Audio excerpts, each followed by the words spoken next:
Hello everyone.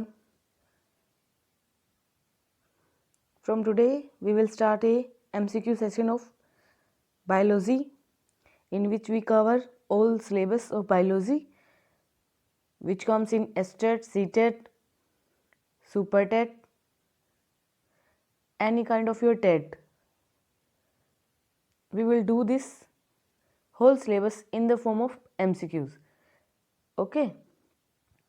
तो हम सारा का सारा सिलेबस किस में करेंगे? MCQs में करेंगे। और मैं आपको इतना बोल सकती हूँ कि जितने MCQs हम करेंगे उन MCQs में से आपके STET, CTET, किसी भी तरीके का जो टेट है उसमें जो साइंस है आपका वो पूरा कवर हो जाएगा। तो चलिए अपनी सीरीज़ स्टार्ट करते हैं। ये सीरीज़ की फर्स्ट वीडियो है और इस वीडियो में हम करेंगे अपने बायोलॉजी के first 15 questions. So let's start. The first question is, जो आपका फर्स्ट क्वेश्चन है, biology is a word of which language.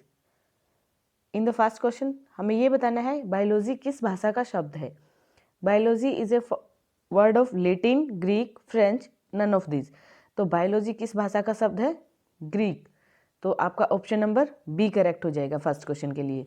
Second question, what is the meaning of BIOS. Biology is made up of 2 words. Biology जो है वो आपका 2 शब्दों से मिलकर बना है, बायोस प्लस लोगोस। ओके, जिसमें बायोस का मीनिंग होता है लिविंग और लोगोस का मीनिंग होता है टू स्टडी। तो यहाँ पे हमें किसका मीनिंग बताना है? बायोस।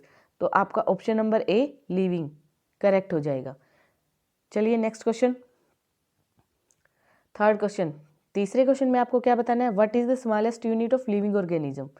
लिविंग ऑर्गेनिज्म की सबसे छोटी इकाई वो होती है आपकी सेल। क्या होती है? सेल। जो कि आपका कौन सा ऑप्शन है? B option. तो इसमें आपका बी ऑप्शन करेक्ट हो जाएगा। चलिए बढ़ते हैं नेक्स्ट क्वेश्चन की तरफ। Cell combination results as. अब देखिए इसके लिए आप थोड़ा समझ लीजिए। Smallest unit of a living organism is cell. जब आपकी सेल जो है एक दूसरे के साथ कंबाइन करती है तो वो फॉर्म करती है क्या? टिश्यू। तो सेल कॉम्बिनेशन किस का रिजल्ट क्या बन जाएगा भाई? टिश्यू। तो ऑप्शन फोर्थ का आपका बी टिश्यू करेक्ट हो जाएगा। अब इसके लिए थोड़ा और पढ़ लेते हैं। जो सीरीज बनती है, सेल अगर कंबाइन होंगी तो क्या बनेगा? टिश्यू। और फिर आपके टिश्यू अगर कंबाइन होंगे तो क्या बनेगा? ऑर्गन। और सारे के सारे ऑर्गन्स को मिला के आपका क्या बन जाता है? Organ system. ओके, एक तरीके की सेल आपकी इकट्ठी होके एक तरीके के टिश्यू डेवलप करती है, फिर वो एक तरीके के टिश्यू आपके एक तरीके का ऑर्गन बनाती है। फॉर एग्जाम्पल आपकी बॉडी में ऑर्गन्स है लंग्स, लीवर, इंटेस्टाइन्स। जो अलग अलग तरीके के ऑर्गन है, वो जो अलग अलग टाइप के ऑर्गन्स है वो अलग अलग टाइप की टिश्यू और अलग अलग टाइप के सेल से बने हुए होते हैं। ओके, और सारे के सारे ऑर्गन्स मिलके क्या बनाते हैं? आपका ऑर्गन सिस्टम। ओके, चलिए बढ़ते हैं नेक्स्ट क्वेश्चन की तरफ। Question number 5। अब इसमें क्या आ गया आपका? Tissue combination result as. देखो हमने पढ़ा था सेल कंबाइन होके क्या बनाती है? टिश्यू। और टिश्यू कंबाइन होके क्या बनाते हैं? ऑर्गन। तो ऑर्गन आपका ऑप्शन नंबर सी करेक्ट हो जाएगा क्वेश्चन नंबर 5 के लिए। Now next question, what is the first cell of living. जो आपकी फर्स्ट सेल होती है लिविंग, उसका एक पर्टिकुलर नेम होता है, पर्टिकुलर नेम। और वो जो होता है वो होता है आपका जाइगोट। क्या होता है? जाइगोट। उसको बोलते हैं जाइगोट। आपका 6th क्वेश्चन का ऑप्शन ए करेक्ट हो जाएगा। ठीक है, चलिए बढ़ते हैं नेक्स्ट क्वेश्चन की तरफ। अब नेक्स्ट क्वेश्चन है आपका question number 7। The membrane which surrounds a cell is called. आपकी जो सेल होती है उसके चारों तरफ एक मेम्ब्रेन होती है और उस मेम्ब्रेन को हम क्या बोलते हैं? Cell membrane. उसको क्या बोला जाता है?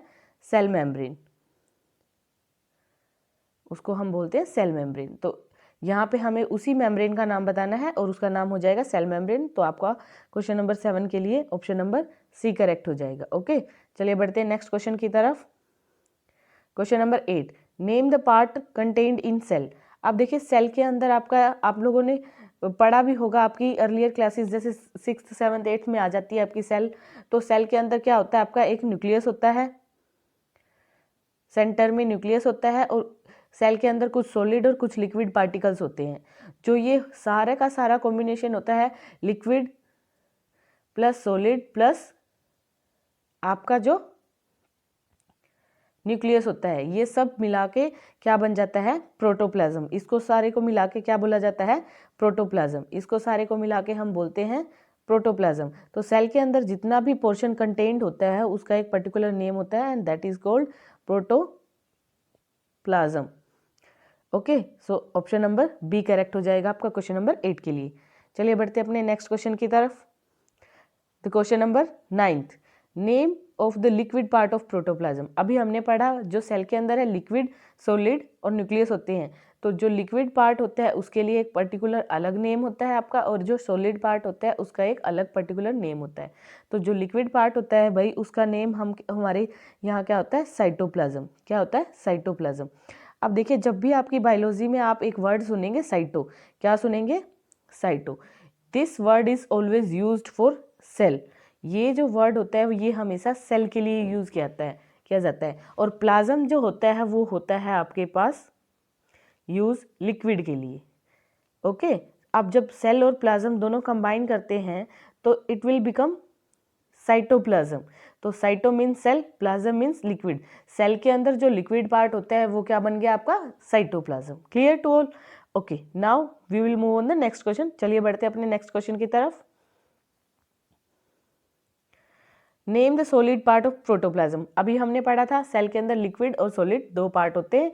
तो लिक्विड पार्ट का नेम हम ऑलरेडी पढ़ चुके हैं, that is option number C, cytoplasm. अब बात आती है what is the name of solid part. अब सॉलिड पार्ट का नाम क्या होता है, सॉलिड पार्ट का नेम होता है cell organelle, B part. Okay, cell solid part को क्या बोला जाता है, सेल ऑर्गेनेली। तो क्वेश्चन नंबर 10 के लिए आपका आंसर हो जाएगा B part, B option, that is cell organelle. Now move on the next question. What is the powerhouse of a cell. सभी ने पढ़ रखा है, आई थिंक सभी को पता होगा इस क्वेश्चन का तो जवाब। तो अब इस क्वेश्चन का जवाब आप लोग कमेंट सेक्शन में छोड़िएगा। क्वेश्चन नंबर 11 मैं आप लोगों के लिए छोड़ती हूँ, इस क्वेश्चन का जवाब आप कमेंट सेक्शन में जरूर छोड़िएगा। ओके, चलिए बढ़ते हैं नेक्स्ट क्वेश्चन की तरफ। Question number 12, who discovered cell. अब हमें बताना है सेल की डिस्कवरी किसने की थी, Robert Hooke. Robert Hooke scientist थे, इन्होंने ही तो आपका जो माइक्रोस्कोप है उसको बनाया था, और इन्होंने ही सबसे पहले हमें सेल के बारे में बताया था। तो आपका इसका ऑप्शन नंबर बी करेक्ट हो जाएगा। चलिए बढ़ते हैं अपने नेक्स्ट क्वेश्चन की तरफ। Question number 13। तो क्वेश्चन नंबर 13 क्या है भैया आपका, cell is a basic unit of living organism. अब ये एक स्टेटमेंट है, आपको इसमें ये बताना है this statement is given by whom. ये स्टेटमेंट किसने दी थी, ये स्टेटमेंट इन तीनों साइंटिस्ट में से किसने दी थी। ओके, तो आप देखो सेल जब भी आप नोट कर लेना, यहाँ बेसिक यूनिट है। जब भी बेसिक यूनिट की बात आती है, आपसे पूछा जाए कि ये किसने बोला था कि सेल जो है लिविंग ऑर्गेनिज्म की बेसिक यूनिट होती है, तो हमेशा याद रखना इसके अंदर आप हमेशा टिक करोगे रॉबर्ट हुक को। किसको, रॉबर्ट हुक ने ये स्टेटमेंट दी थी कि भाई सेल जो होती है वो एक लिविंग ऑर्गेनिज्म की बेसिक यूनिट होती है। तो ऑप्शन नंबर ए करेक्ट हो जाएगा आपका किसके लिए, क्वेश्चन नंबर 13 के लिए। ओके, अब बात आती है नेक्स्ट क्वेश्चन में, जो नेक्स्ट स्टेटमेंट आपकी गिवन है, cell is a physical unit. Only difference basic and physical, the difference is only in the word basic and physical. जब भी बेसिक का पूछा जाए तो आपका आंसर क्या होगा, रॉबर्ट हुक। लेकिन जब भी फिजिकल की बात आएगी तो आपका आंसर होगा हुक्सले। आपका आंसर होगा हुक्सले। ऑप्शन नंबर सी करेक्ट हो जाएगा किसके लिए, 14 के लिए। हुक्सले ने क्या बोला था, cell is a physical unit of living organism. Robert Hooke ने क्या बोला था, cell is a basic unit of living organism. I hope all of you got it. चलिए बढ़ते हैं अपने लास्ट क्वेश्चन की तरफ, जो है क्वेश्चन नंबर 15। क्वेश्चन नंबर 15 में क्या है, बायोलॉजी वर्ड इंट्रोड्यूस बाय। इसमें हमें बताना है जो बायोलॉजी वर्ड है वो किसने इंट्रोड्यूस किया था। बायोलॉजी वर्ड जो है आपका दो साइंटिस्ट ने मिलकर इंट्रोड्यूस किया था, जो कि लेमार्क और ट्रेविनोर्स है। लेमार्क एंड ट्रेविनोर्स ने मिलकर इंट्रोड्यूस किया था। तो 15th क्वेश्चन के लिए आपका आंसर कौन सा करेक्ट हो जाएगा, B. So this is the session for biology, और you can say for CTET, STET and any kind of TET and any kind of competitive exam which you are preparing for, in which your general science will come. ये जो आपका session है आपके journal science को cover करेगा और आप इस सेशन में मैं आपका पूरा जर्नल साइंस कंप्लीट करवाऊंगी, फिजिक्स भी, केमिस्ट्री भी और बायोलॉजी भी। कॉम्पिटिटिव पॉइंट ऑफ व्यू से आपका एक भी क्वेश्चन ऐसा मिस नहीं होगा जो आपके कॉम्पिटिटिव एग्जाम में ना आए। Out of this 15 question approximately 5 question आपको ऐसे मिल जाएंगे जो किसी ना किसी एग्जाम में आपने ज़रूर पढ़े होंगे। तो इसी सेशन को हम कंटिन्यू रखेंगे। तो कमेंट सेक्शन में ज़रूर बताइएगा आपको क्वेश्चंस कैसे लगे, आपका सेशन का एक्सपीरियंस कैसा लगा। अगर आपको वीडियो पसंद आई हो तो like, share and subscribe my channel. Thank you and have a nice day ahead.